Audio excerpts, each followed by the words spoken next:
Welcome back to the channel. My name's Chad. I'm your Tall Tailor, and stop me if this sounds familiar. All right, so you're at the thrift store, you're perusing, you're browsing, through the pants section, and then you stumble upon a pair of pants. It's dope, it looks cool. When you pick it up, and it's too big. Damn. Well, now we have a solution to that problem. Now, normally when you want to adjust the waist of your pants, specifically to make it smaller, by far the best way to do that is to remove the waistband, reduce the body of the pants by either on the sides or adding a pleat or adding darts or a combination of the three, reducing the waistband, then attaching the waistband back to the pants. But that can be pretty daunting for a lot of people, especially if they're like jeans or like a heavier material. It also is pretty time consuming. So online, I do see a lot of quick hacks of reducing the waist of your pants, and they're not bad per se, but they're like not the best way to do it. Some popular ones I see are people that like you either cut the waistband, you feed elastic through the waistband, you sew it on the other side, and you shorten it.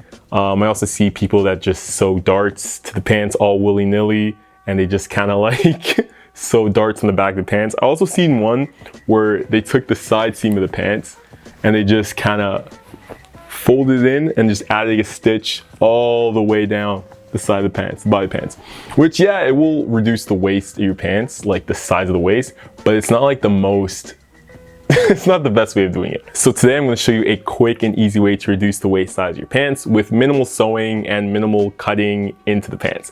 All you need is a pair of pants, some fabric, and these things here, these D-rings. So taking a look at these D-rings, they're these little loops in the shape of a D. That's why they're called D-rings.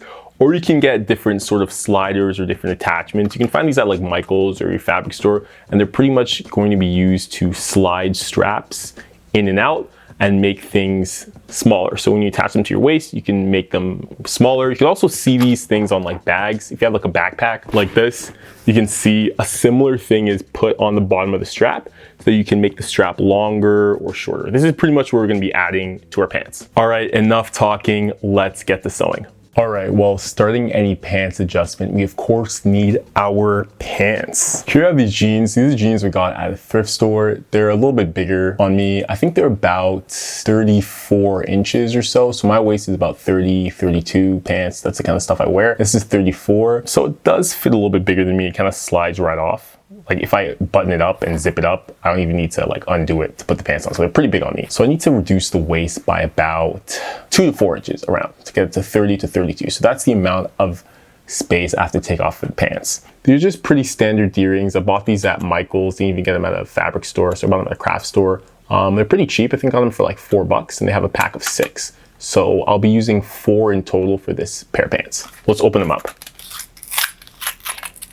Here's a close-up of what one looks like. Again, it's called a D-ring because it's in the shape of a capital D. And if you don't have these D-rings, there's a whole bunch of alternatives that you have. You have stuff like these. These are sliders. Take them out of the package. They look kind of like this. They come in different sizes as well too. D-rings come in different sizes as well. These are also different types of sliders. These are kind of ones that you'd see on your bag. So any one of these would work for our purposes of the video. So you have your D-ring. Now we need to make a strap sort of to attach to the pants. Now, you can make the strap by using a piece of fabric. However, I do have webbing here. Webbing is what straps are usually made of. The stuff you see on bags, side bags and stuff like that. It's made of nylon or some sort of synthetic material, and it's used for straps, used for belts, that kind of stuff. Really nice and strong and durable. It does tend to fray on the edge. You can see here, it's really easy to fray, but you can just burn that with a lighter and it'll stop from doing that. Now, when you use webbing, it does come in different widths. So it's always important to get a width that does match your D-ring or any sort of slider that you use. So as you can see, this one, it's the same width as our D-ring. So this process is actually pretty straightforward. We're gonna make a slider unit. That's what I like to call it, a unit. So it's made up of 2 of these D-rings. So take 2 D-rings, slip our webbing through it, and that's gonna be one side. And the other side is going to be just our straight piece of webbing. What we wanna do is we wanna slip it through both of the D-rings and then pull it through the other end. So it kind of looks like that. And then when we pull this end, the 2 D-rings tighten and add a bunch of tension onto the webbing so that the pants don't move. And then the more we pull this, 2 pieces of fabric come together and it makes the waist of the pants smaller. So this is one unit that we make. So doing that, we'll be getting some webbing and we'll be cutting 2 small sections for the left and right side, and we'll be cutting 2 larger sections. That's 2 smaller sections, and of course, because it's webbing, it's going to fray. Get your lighter. Then we can make 2 larger sections. The length of this section depends on how much of the waist you want to take in. I usually make these, I kind of eyeball it, to be honest. So 3, 4, 5, 6, 7 inches. 7 inches long. I think that's fine. So now we have 2 long pieces, 2 shorter pieces, and 4 D-rings. Now that we have all these pieces, let's get our pants.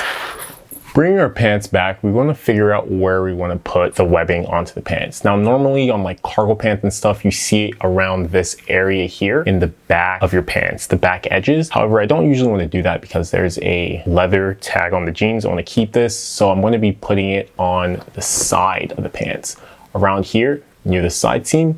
You can put this pretty much anywhere around the waistband of the pants. I've seen some pants that have it on the front. I don't really like that look, but that's fine. I've also seen pants that have like one big one on the back here as well too. If that's something you want to do, experiment with it, it's cool. You can do that as well too. So to make sure that it's even, I'm just gonna fold the pants in half and line it up so that it's nice and even. And I think I'm gonna start the webbing here and then feed it through the belt loop and finish around here. I'm just using some chalk to mark out where I want the webbing to start so that's even on both sides. So I'm just putting some chalk here. Now that we marked out where we want the webbing to start, this is where we're gonna put the small end. So I feed 2 of the D-rings into the small piece of webbing, or if you don't have webbing, as I said, you can use fabric. I'm just going to stitch it on with my sewing machine right here, right on the edge of the side seam. So I'm gonna bring this to the sewing machine and I will be right back. All right, back from the sewing machine. Now let's get a little bit closer and see exactly what we did. Here you can see I added the 2 D-rings and I stitched it to the belt loop right in the middle. Nice and easy, nice and simple. Now, next up, what we have to do is you want to take our webbing. I'm going to feed it through this belt loop right here, and we want to attach it to the side of the pants at a distance that's around the distance that we want to take off of the pants. So this pants, it says, is like 34 inches or so, maybe 36. And I want to reduce it by about 4 or so inches. So 2 inches on this side, 2 inches on that side. So at the minimum, I want this distance here to be 2 inches. Now what I want to do is I just want to add a stitch to stitch it on the side right here. So I'm just going to bring it back to the sewing machine and add this 1 stitch. And I'll be right back. All right, back from the sewing machine. We made our stitch here. So now the webbing is attached. All that's left to do now is slip it through and then open up the D-rings and slip it through 1. And then we have our adjustment. So you can just pull this end. As you can see, as I pull it, you can see the pants get smaller. And all you need to do is just, of course, do it to the opposite side, like so.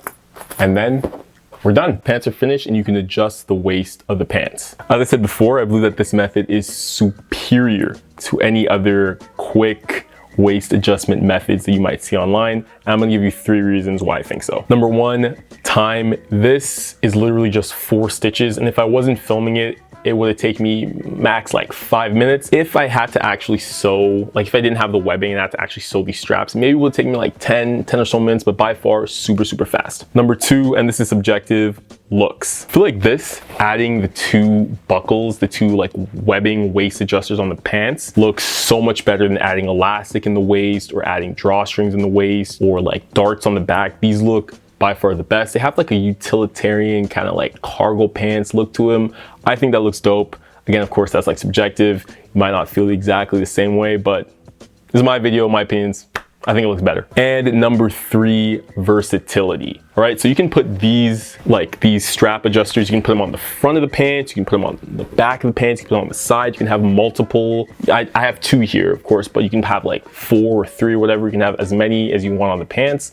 Versatility, and of course, you're not actually damaging or cutting the pants. When you cut fabric, you know, that's it, yo. You can't go back. You're not actually cutting the pants or damaging it. You're literally just adding some top stitching onto the pants. So you can remove these whenever you want, and it's like you didn't even add them. If you're like reselling pants or you're sharing pants with someone, or you want to give it as a gift and you have these on, you can just take them off. No big deal. It's like they weren't even there. If you cut the pants or add like elastic in the waist or something, the waistband on the inside is cut. Yeah, it's on the inside. You might not be able to see it, but it's still damaging the pants. And that's why I think that this method is superior. Let me know what you guys think. If you're at the thrift store next and you get a pair of pants that's a little bit too big, or even a skirt, it works on skirts too if you're a lady or if you wear skirts. Let me know what you guys think. Definitely give it a try. And yeah, let me know in the comment section below if you tried it. In my opinion, the superior method. Thank you guys again for watching. Make sure to follow me on my socials at the Tall Tailor, Instagram, Twitter, TikTok, all that kind of stuff. I'll catch you guys in the next video.